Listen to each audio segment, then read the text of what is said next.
And it's my pleasure to introduce tonight's speaker.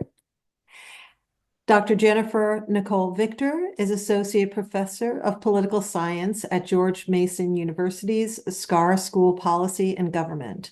She studies the United States Congress, legislative organization and behavior, social network methods, political parties, campaign finance, and interest groups and lobbying. Her current book project explores the conditions for bipartisan cooperation among members of Congress. She is the co-editor of the Oxford Handbook of Political Networks and co-author of Bridging the Information Gap, Legislative Member Organizations in the United States and the European Union. Professor Victor has published research in the American Journal of Political Science, the British Journal of Political Science, American Politics Research, Party Politics, Interest Groups and Advocacy, PS Political Science and Politics, and elsewhere. She was awarded the George Mason University Teaching Excellence Award in 2019, is a co-founding contributor to the political science blog Mischiefs of Faction, and has written for the New York Times, Time Magazine, Politico, Gen by Medium, The Conversation, OUP blog, and LSE U.S. Politics blog. Professor Victor serves on the board of directors of the nonpartisan nonprofit Center for Responsive Politics and is a past president of the National Capital Area Political Science Association. Welcome, Dr. Victor. Thank you so much for this really generous invitation. I'm so happy to be with you all tonight. And it's a wonderful time to be talking about elections and democracy. This is what I do with my students every day, all day. And I'm so happy to bring some of those conversations into the community and to hear your voices and answer your questions and have a nice discussion about where we are as a nation and thinking about our status as a U.S. democracy. I'm going to go ahead and share my screen. And while you're doing that, excuse me a moment. You're Please. welcome to type your questions into the chat while Dr. Victor is speaking, but we'll save answering the questions until the end of her presentation.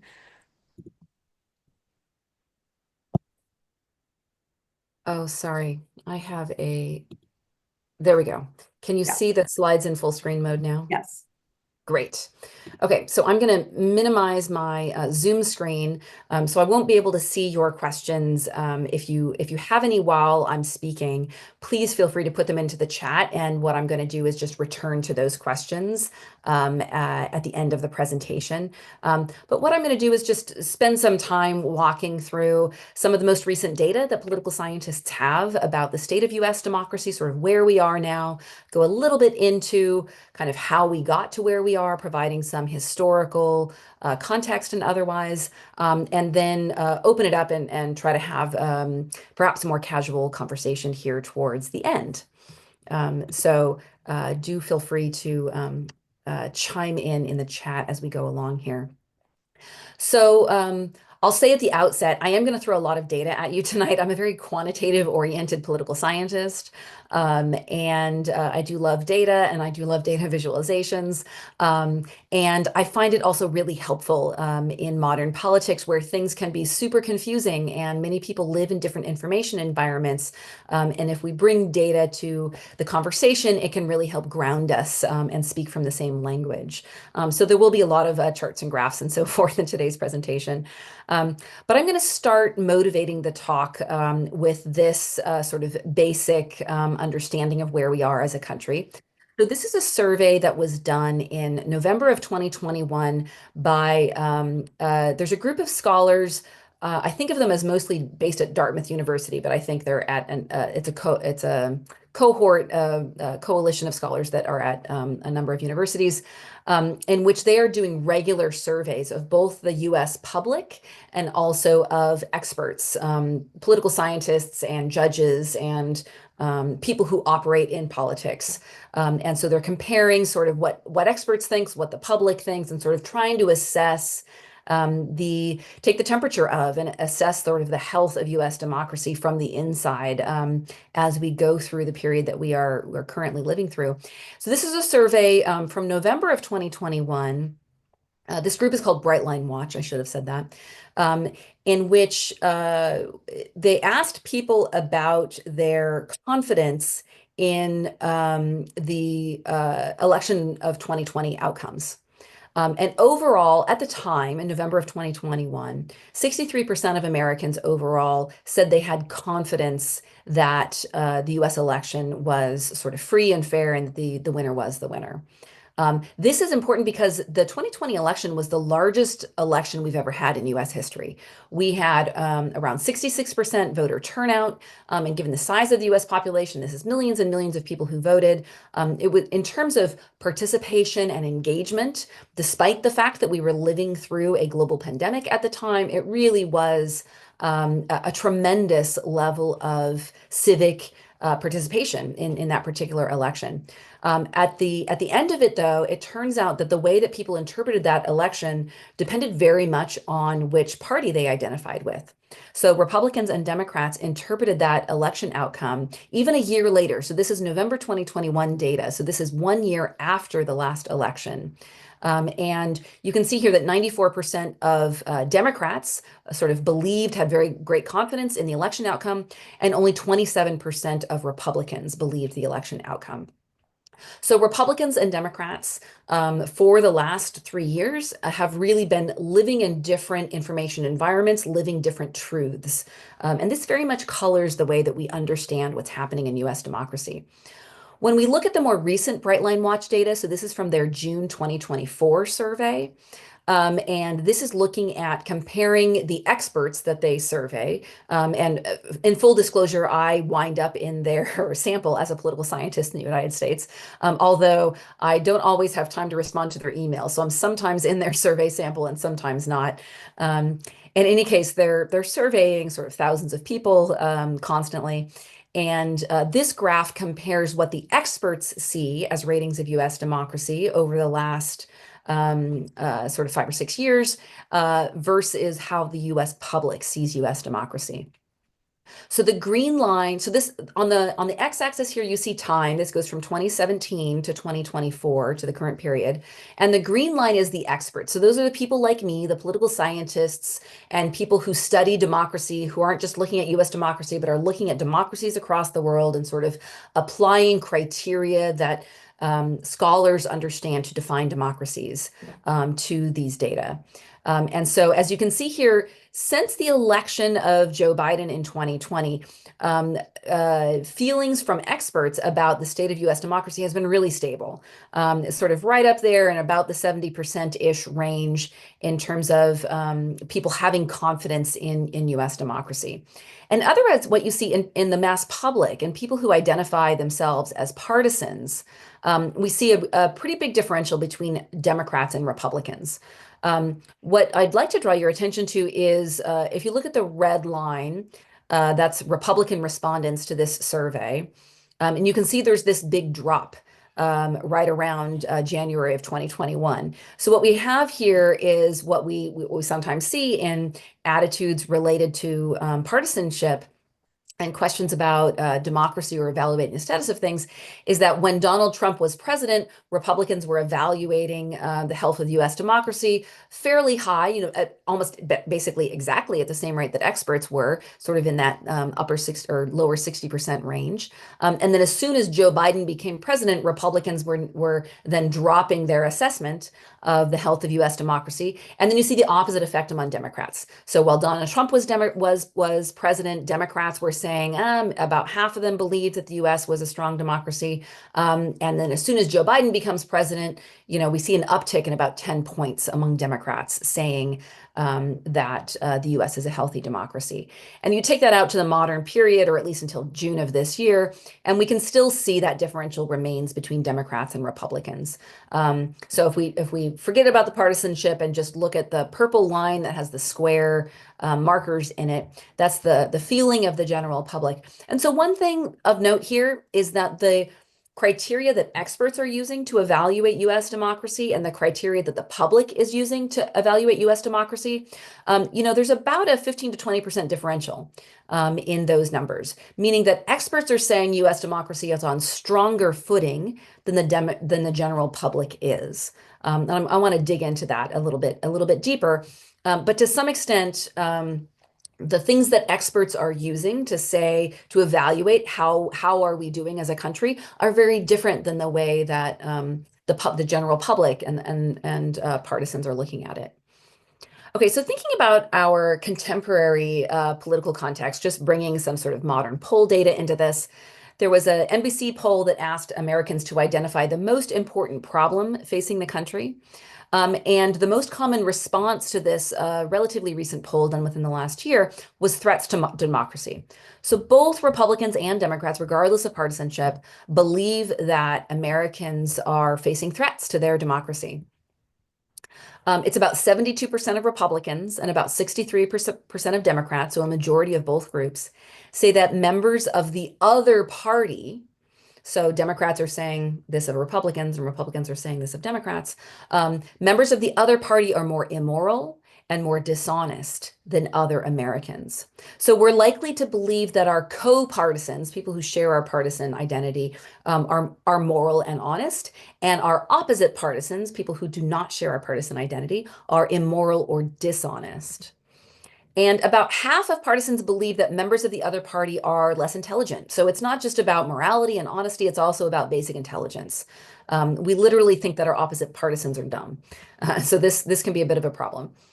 All right, so moving on. So now that what I'm using that to say is to establish that our understanding of the health of US democracy is very much filtered through partisan lenses. And it's helpful to just appreciate that from the outset. I'm going to do my very best to bring the more objective, scholarly point of view to this discussion, this topic that I was asked to address about the health of US democracy, and help us understand some of the characteristics that go into measurements of this. But also, I think it's important to appreciate that partisans are viewing this differently, but then also to get at why are partisans viewing this differently, and in what ways are they viewing it differently. So this particular graph looks at the development of Republicans and Democrats since the year 2000. So we're looking at a variety of political parties from around the world. You've got some parties from some various countries. You've got India and Hungary and Greece and the UK and so forth. There's a number of these data come from an organization that's usually referred to as VDEM. This is an international institute that measures of the variety of democratic characteristics across a lot of democracies all over the world, sort of trying to establish the health of democracies and also the political parties in those democracies.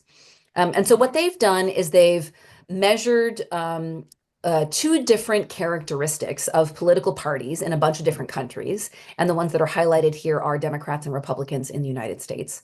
On the x-axis, you have what you might think of as the very traditional economic ideological scale. This is economic left-right scale. So people who are economically left-leaning tend to be more favorable towards government intervention into a social welfare state and governments helping people to establish themselves in terms of some type of economic livability standard and so forth.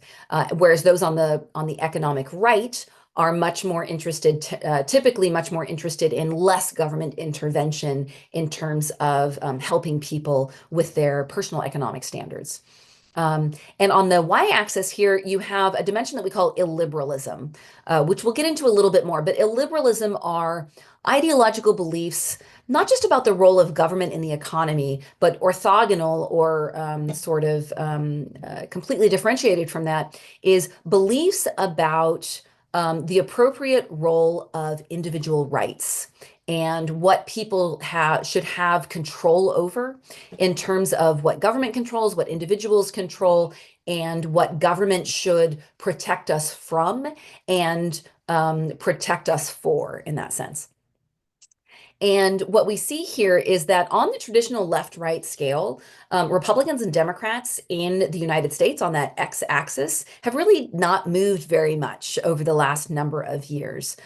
So on the blue highlighted arrows there, we see that Democrats between the year 2000 and this goes up to 2018, this particular data, Democrats are the Democratic Party as measured by the platforms and rhetoric that comes from Democratic candidates hasn't moved too much on either of these dimensions in terms of economic left-right scale and liberalism. Republicans, on the other hand, also have not moved very much on the economic left-right scale. So Republicans in the United States, in terms of what they're expressing, in terms of their preferences, candidates' preferences over how much appropriate government intervention there should be in the economy, has not changed in the last 20 years. What has changed for Republicans in the United States is their sense of illiberalism, their sense of what government should control and how much individual freedom people should have. So you could technically, and it's sort of in light print here, illustrated on the graph, break this up into four quadrants.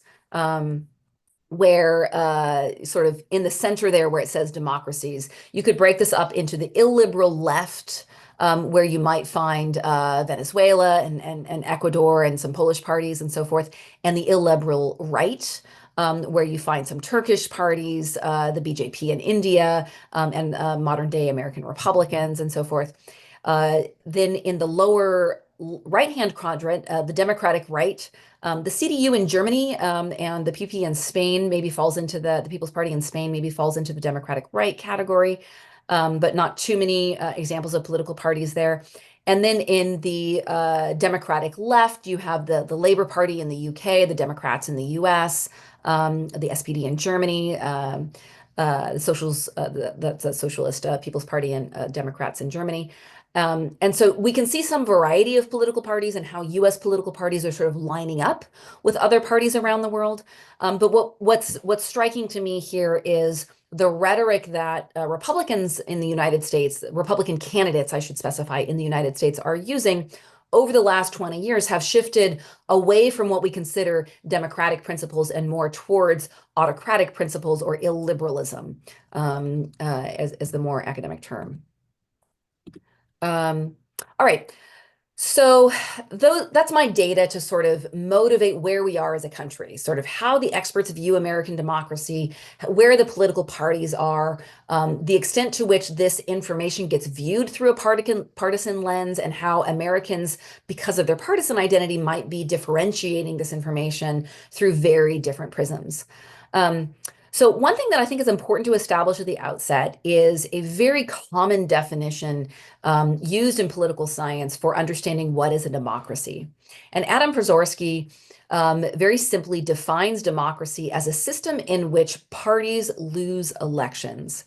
And this concept of defining democracy as a negative rather than a positive is sometimes unusual for folks who haven't been exposed to it in the past.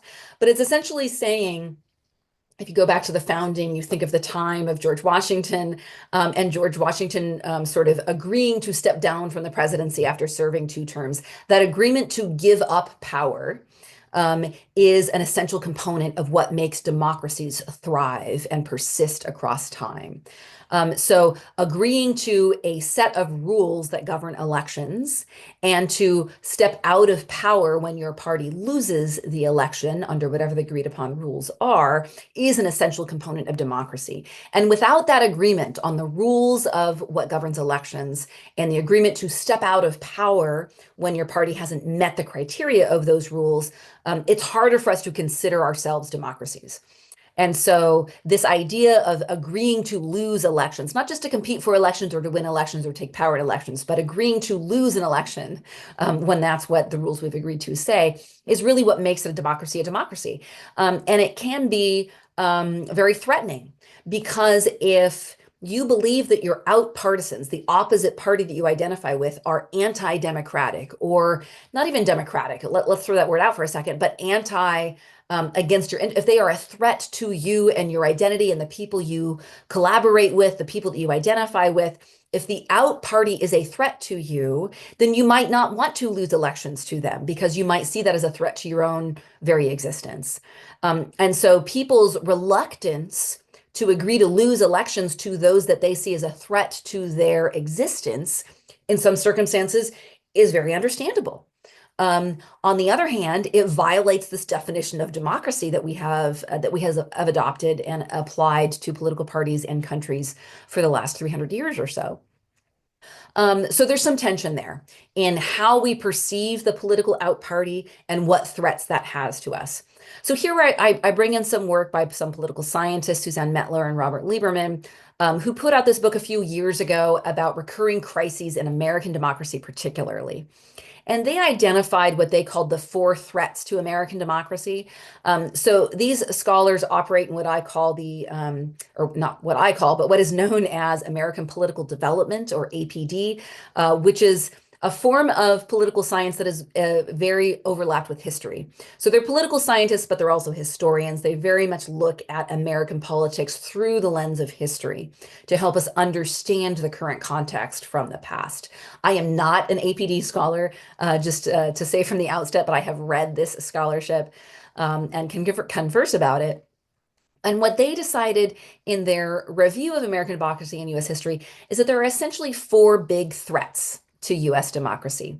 And they are political polarization, racism and nativism, economic inequality, and excessive executive power. And they look through the whole of US history and they say, basically at any point in US history, you can find 1 or 2 of these particular threats, these pillars to US democracy that are in peril or in jeopardy or not really functioning. But there's really only 2 times in American history where all 4 of these threats have been present at once. Excessive political polarization between the dominant parties where they are far apart in where their centers are. That's what we call political polarization. Excessive racism and nativism. So people who are particularly focused on threats to those that they do not see as Americans and are making very stringent definitions about who is included as involved as being an American. Those and periods of economic inequality where just the difference between the rich and the poor is greater. And excessive executive power refers to just the amount of power that the executive, the presidency, the White House, the executive branch has relative to the other branches. So these scholars decided that the 2 times in US history where all 4 of these threats were present were during the Civil War of the 1860s and the current period. And so this is alarming, right? Because we wouldn't want to see the US devolve into a civil war, which was the bloodiest and most deadliest war the US has ever been involved with in its history. More than 600,000 Americans died in the US Civil War in the 1860s. And we do not see that level of political violence in the United States today, but the idea that we have political conditions that are consistent with that time is alarming to a lot of people. We have very high rates of political polarization. We have very high rates of nativism and conflict over who counts as American. We have very high economic inequality between the rich and the poor and threats to advancing one's economic status. And we have a sort of abdication of power from the legislative to the executive branch that has been occurring over the last 30 years or so. And so this is what political scientists are looking at when they're talking about threats to democracy. So some other data that I'll bring in here comes from, I raised this earlier, but this is just most recent data from VDEM. This is this collaborative comparative politics looking all across the world, scholars who measure states of democracy, of liberal democracy. So liberal democracy the liberal part refers to the level of individual freedom, so civil liberties, the level of individual freedoms that people have related to things like participation in democracy and voting and access to healthcare and access to education and access to society and rates of participation in being able to access the civil society of the country. Um, and what we've seen in 2023 is the US has basically been downgraded from one of the most liberal democracies in the world, as you can see here in the dark blue colors. So you see this in Central and Northern Europe, or Western and Northern Europe, I should say, and New Zealand and Australia. And the US used to be in that category, but because of some recent threats to US democracy over the last 10 years, VDEM has downgraded the US to this lighter blue, this more grayish scale, where we're still a liberal democracy, but we're sort of in this more threatened category, where we have seen a backsliding, a decline in the state of US democracy.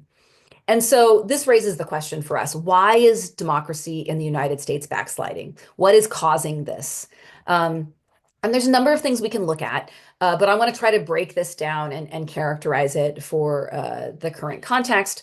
And so if we want to diagnose sort of what we see as political dysfunction in the United States, first we can talk about inequality. We know that when we go through periods of inequality, it exacerbates all different kinds of political conflict and political tension. So here I'm not just talking about economic inequality, but we can also talk about racial inequality, healthcare inequality, education inequality, all of these measures of sort of daily life and how we assess our own well-being. If we perceive some sense of degradation to our status relative to others, both in either perceived or in real form, then this exacerbates the extent to which we are experiencing inequalities that contribute to political dysfunction.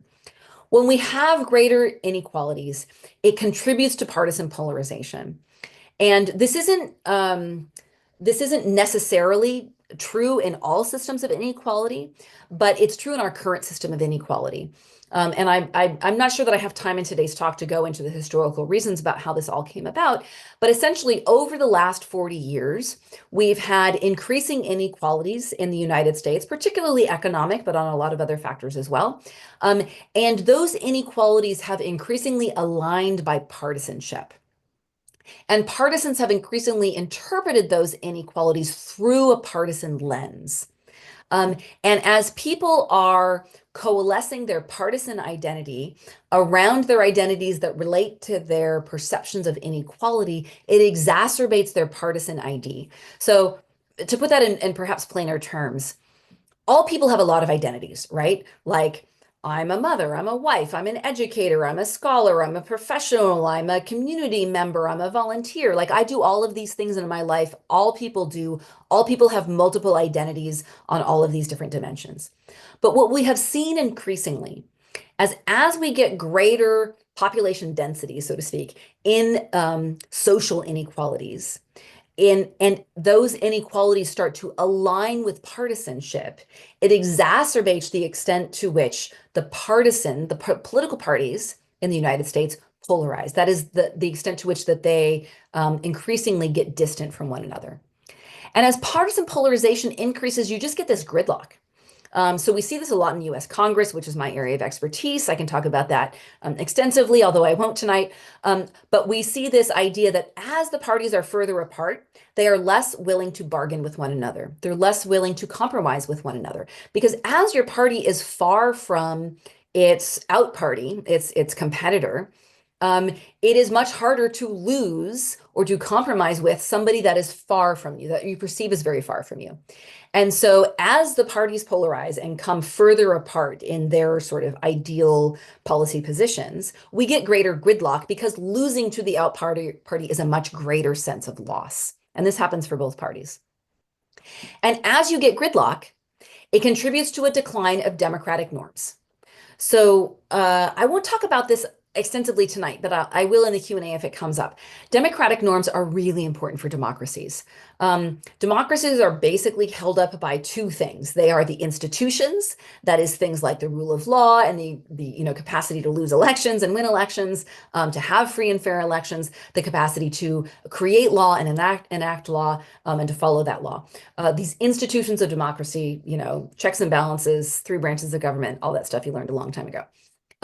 In addition to those institutions, we've also learned that there are many norms that are not written in the Constitution, that are not written in law, but that actually hold the democracy in place and that create a persistence of democracy. And those norms include two really important things. They include mutual toleration or respect between the competing parties. So the parties basically have to respect one another's right to compete, right to participate in bargaining, right to compromise, right to win and lose elections.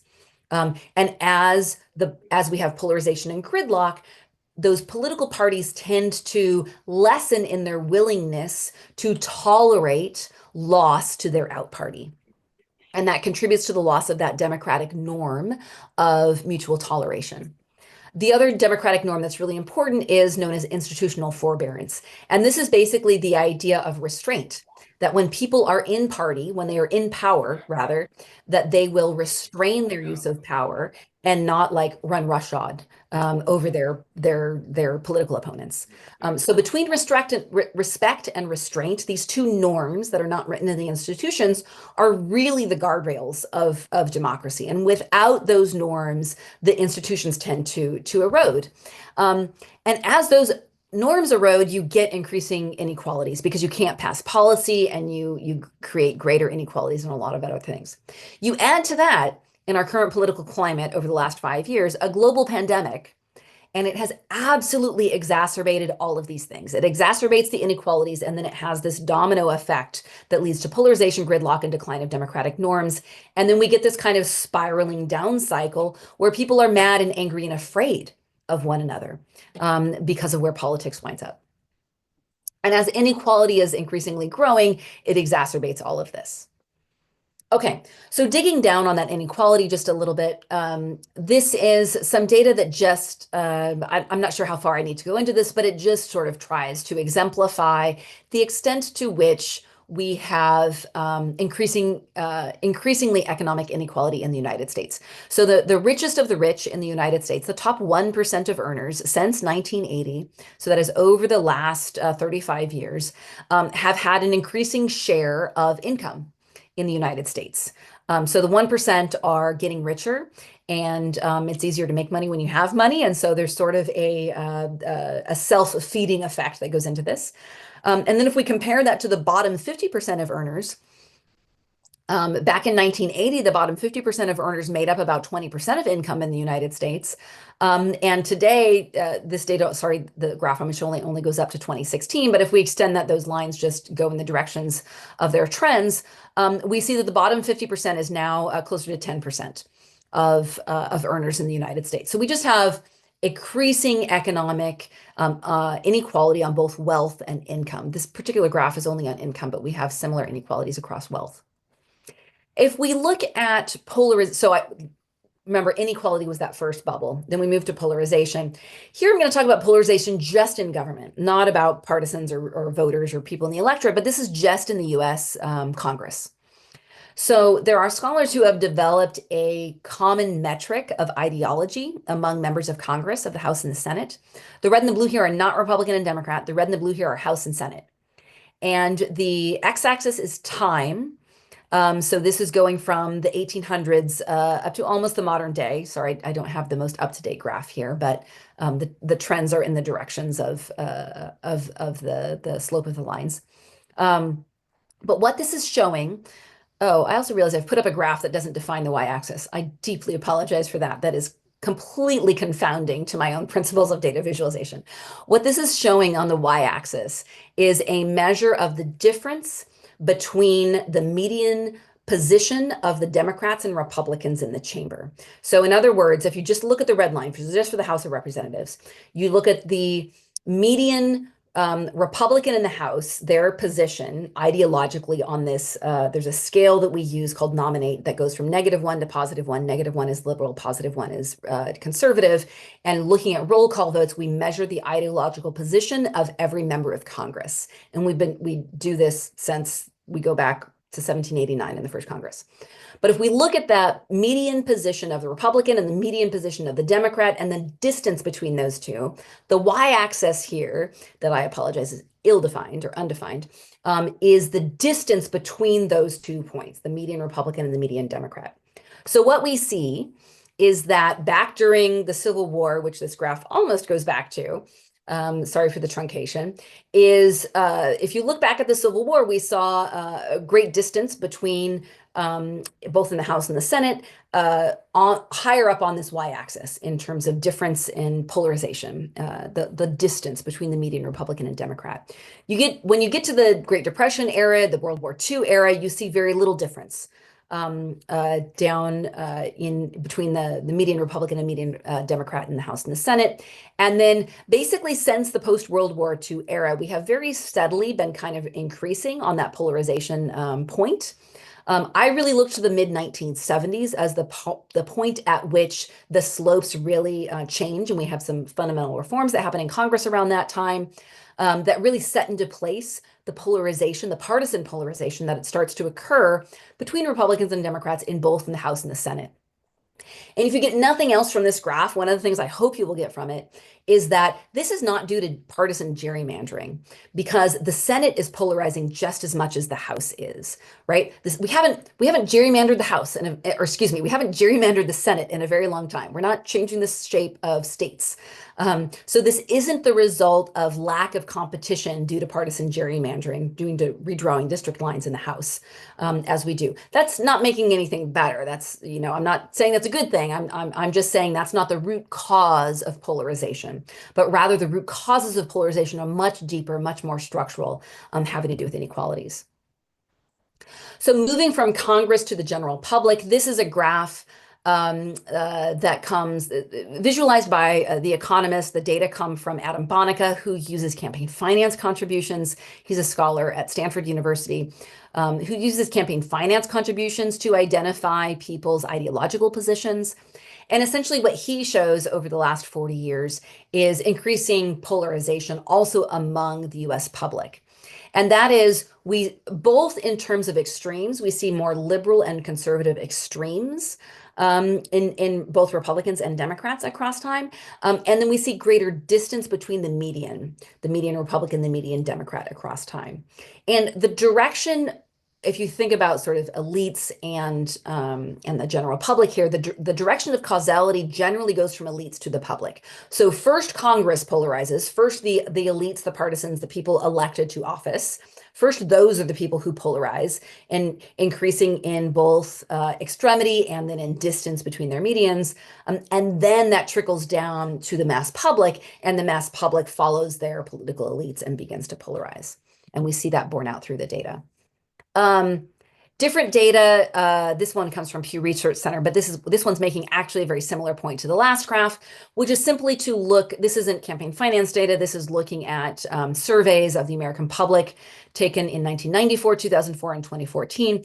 And the point of this graph is simply to show that we have increasing polarization in the United States, which is probably not something I need to convince you of, but that's what the point of this graph is. This is showing that Democrats and Republicans have increasing distance between their medians, and that distance is greater among people who pay attention to politics. So people who attend their local county library talks about politics. So you are my people, you are the politically engaged. And because you are at this talk, you are actually statistically more likely to be more politically extreme and more politically put off by your out partisan than the less politically engaged, than people who are not at this talk, who maybe pay less attention to politics. Although even among the less engaged, which is the graphs along the bottom there, even among the less engaged, we still see partisan polarization between Republicans and Democrats. So polarization is a big problem in the US. To sort of try to sum up where we are with polarization, partisanship has become more an essential component of identity. So people used to not think of their party as one of the core things that define who they are. It's sort of gender and race and family status and economics and things like that, or we tend to think of as our core identities. But increasingly over time, partisanship is one of those core identities that tell us who are our cohort of people that we feel safe with. And as partisans diverge, they tend to see the world through different lenses. And this becomes really important in how we interpret the world around us. We tend to then have more trouble agreeing on shared facts. We tend to feel threatened by the out group, by the other group that is not our in group. And as this threat increases, the costs of losing to your political opponent increases. right? So one of the reasons that the election cycle we are living through right now, the election that will happen in less than 4 weeks, one of the reasons it feels so dire and so existential is because of this polarization, this partisan polarization, is because whichever political party you identify with, you see your out party as so far from you that it threatens you, so far from where you stand that if that out party wins, it threatens your very livelihood, your very personal safety of your community and your family. And when people feel that threatened, they're more likely to engage in extremism. They're more likely to engage in political violence, and all sorts of things that make the world much more unsettling. All right. So let me move back now. So we've talked about sort of the cycle of polarization and kind of how we got to where we are to some extent, how inequality contributes to it, and where we are, how we got to where we are. This is data going back to that Brightline Watch data in 2024. I want to drill down into how that differential and how people are interpreting our world. Because Republicans and Democrats very much are living in different realities right now. And that itself is a threat to US democracy. The fact that we're not all living the same reality is a threat to US democracy. So this is a poll that compares across the x-axis, we have time. So this compares July of 2023, then February of 2024, and June of 2024. We don't see much variation across time. So you can basically ignore the x-axis if you want to. The y-axis is the percent of survey respondents who agree that Donald Trump committed crimes in the hush money case. This is a survey that was done before Donald Trump was convicted in this case. So when the June 2024 survey came out, when it was administered and released, the conviction that Donald Trump received in this particular case, this is the case that occurred in New York, regarding his payments that he made to Stormy Daniels during the 2016 campaign. If you followed this, I can talk about the details later if you want, but if you're on this call, I assume you know what I'm talking about. So in this case, before the conviction came out, Democrats and Republicans had very different views of this case. Basically, Republicans were very unlikely to say that Trump had committed a crime. So only 15% or so of people say that Trump committed a crime in that case. But more than 80% of Democrats and more than 80% of experts, so not the partisans, but just like the political science observers and the judicial watchers and so forth, the people who are just sort of observing and analyzing politics but not engaging in it, also read it as a crime. So the fact that the Democrats are reading it as a crime and the experts are reading it as a crime and the Republicans are not says something to me about the information environments that people are living in and what truths they believe about the world. We can look at this. This is very similar data, just a slightly different question. This is about support for punishment. So Donald Trump has been convicted in this crime. He has not been sentenced in this crime. That sentencing has been pushed back. We probably won't see that sentencing until after the election. And this is showing basically that the experts and Democrats are a little bit more aligned, not exactly. Basically, the experts agree that Donald Trump probably should be imposed with some sort of fine or perhaps some kind of probation related to his crimes in that hush money case. That's what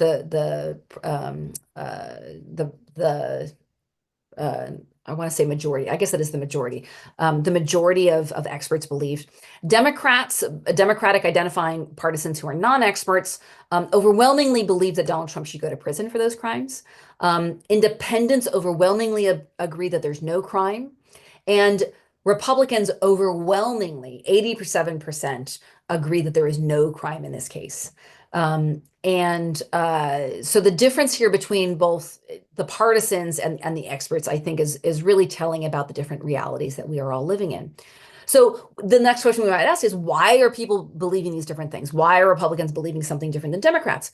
So they asked people, what is your reason for believing that Trump did not commit a crime?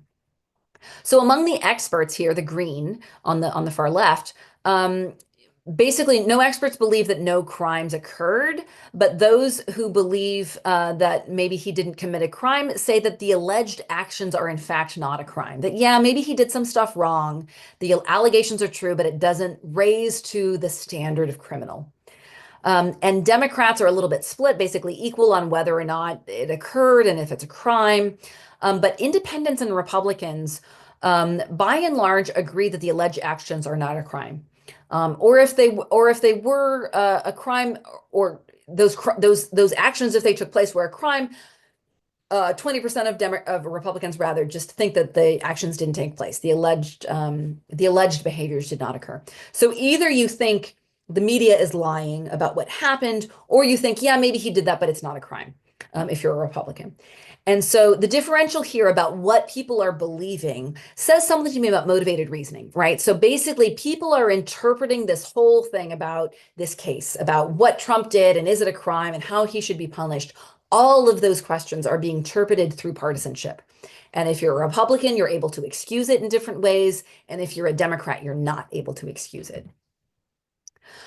We could turn this to the question of, is this happening because President Biden is directing it to be happening out of some partisan motivation? So Trump would say that Biden is doing this to him, that Biden is directing it, and it's all because of partisan politics, and the Democrats are just trying to punish him to keep him out of power in a sort of inappropriate political corrupt way. Very few experts, basically no experts, believe that this is politically driven by Biden. About half, a little bit less than half of the general public is concerned that maybe this is happening for political reasons on behalf of the Democrats. Very few Democrats believe that it's happening that way, but a majority of Republicans, 78% of Republicans, are saying this is happening because of politics, because President Biden, a Democrat, is using the power and authority that he has to hold it over Donald Trump and prevent him from coming to power. And Republicans, by and large, believe that because that is what the candidate himself, Donald Trump, is saying, and that the media, the Republican media that they mostly pay attention to, is saying. Okay, we're coming towards the end, and I'll start taking questions pretty soon. I'll go through these last couple of slides maybe a little bit more quickly, just to not reiterate too many points. But this is looking at the expert survey, the perceptions of threats and benefits to American democracy. This is the Brightline Watch survey that was done in June. So this happened before the conviction that Donald Trump received, federal conviction for felonies that Donald Trump received earlier this summer.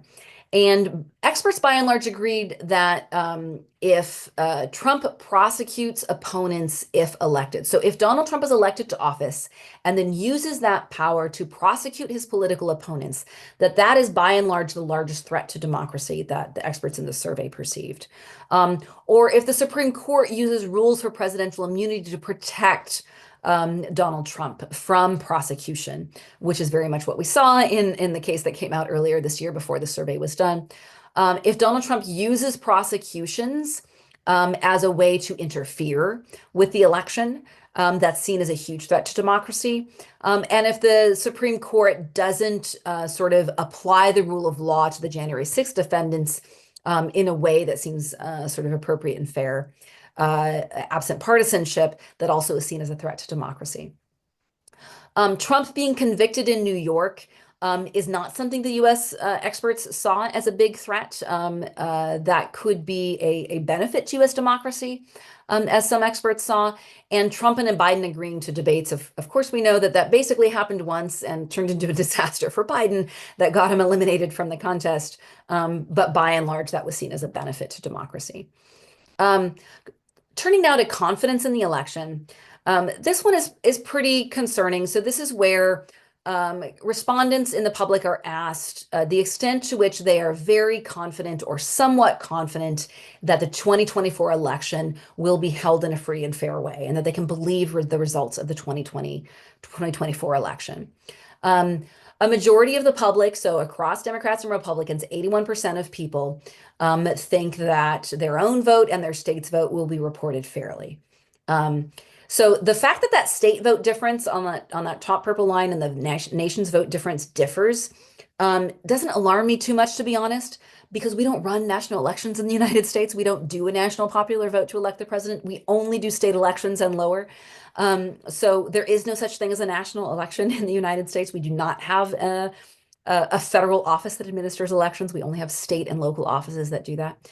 So the nation vote almost doesn't matter. It's sort of immaterial here. So the fact that people in general have 81% confidence in their own vote and their state's vote is, I think, a point of reassurance to take away from this. Again, this is from the June 2024 survey from Brightline Watch. But I do see a problem in the big differential between Democrats and Republicans. So a vast majority of Democrats, between 92 and 88%, believe that their own vote and the state and nation's vote is going to be counted fairly. But it's a minority of Republicans. But here is another solace, another sort of bright point, positive point, I think, to take away, is that 78% of Republicans believe that their state vote will be done fairly. And while a majority, but still a sort of bare majority of Republicans believe that the nation's vote will be done fairly, that actually doesn't matter because, again, we don't do national elections. We only do state elections, even for president, because of how the Electoral College works.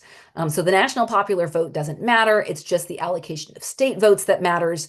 And so if 78% of Republicans believe that those state votes are going to be coming in accurately, then that's pretty important. I'm going to skip this one in the instance of for the sake of time. This one's also a little bit dated because this is from 2020, so I think I might skip this slide as well. Back in 2020, experts were most concerned about elections and voting and information and democratic norms. But again, these survey data are a little bit dated, so I'm going to go past that. And this slide is also something I've already talked about a little bit. And that is, we've got the institutions of U.S. democracy, and then we've got the norms of U.S. democracy. And here I'm highlighting this book that some political scientists at Harvard wrote shortly after the 2016 election. These are comparative politics scholars, Stephen Levitsky and Daniel Ziblatt.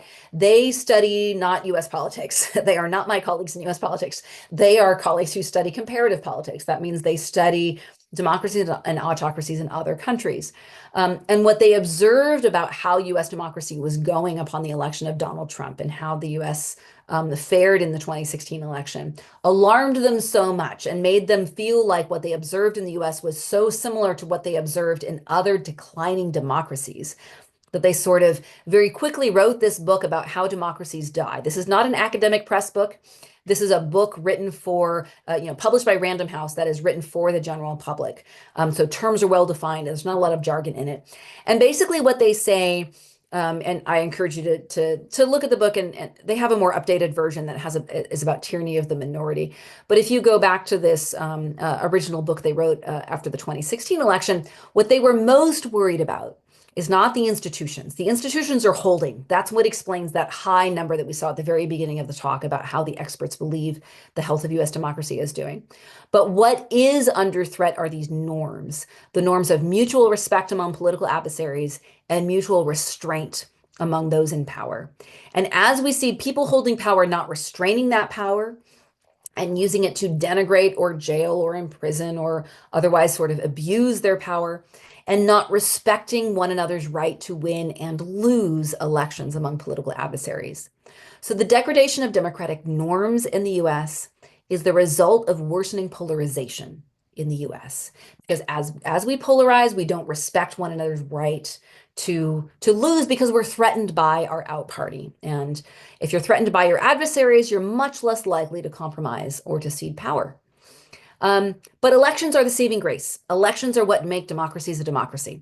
And so my bright point that I will end with, this is the last slide, is that democratic institutions are under threat, but elections are a form of local, social, civic action that creates bonds between citizens. When you go to vote at your polling place, and I encourage you to do it on election day in person, if that is a possible option for you, rather than the early voting or the absentee voting, although those are fine options. But the reason I encourage in-person local voting at your local polling place is because we don't vote for ourselves. We vote for others. We cast our ballot because we want to live in a society. We want to share our power with our co-citizens, the people that we are coexisting with in our society. And I want us to see it as an act of generosity, an act of community, a social activity that we do to build up the threads of democracy in our very local communities. Because at the end of the day, that is what breeds democracy across the country. Elections alone are not sufficient to help democracy endure in the United States, but with sustained attention to democratic norms, democratic values, and the common bonds that unite us as American citizens, they can set us on the right path and help us to end democratic backsliding in the US and eventually get to a place of democratic resilience.